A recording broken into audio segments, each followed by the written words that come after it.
From the streets of Elm Grove to the air above New Berlin to the mountains of curbside debris in Menomonee Falls, Waukesha County is feeling the pain of record flooding.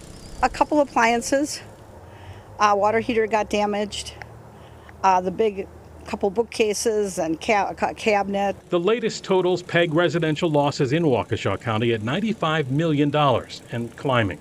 It's why a FEMA team is focusing on the county.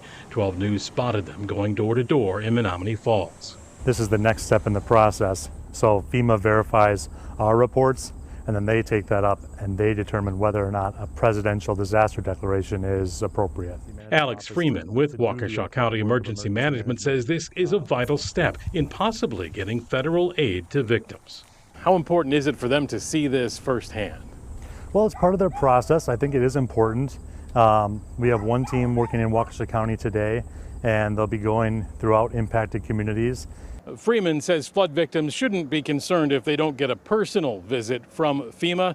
He says their mission here is to give a representative sample of all of the damage. We had 9 inches of water, sewage that backed up from the toilet and the shower tub. Kyla Rickman did get a personal visit and was encouraged. I feel good that they're, looking into things further for us because we had, a lot more damage than we thought we were going to have, and hopefully we will benefit for some, FEMA stuff down the road. And hundreds of her neighbors here hope so too. In Menomonee Falls, Nick Ford, WISN 12 News. And be sure to keep your damage reports coming. Already there are more than 21,000 damage reports to 211, with nearly 18,000 in Milwaukee County and 2,000 in Waukesha County. Those numbers go toward the decision for federal aid.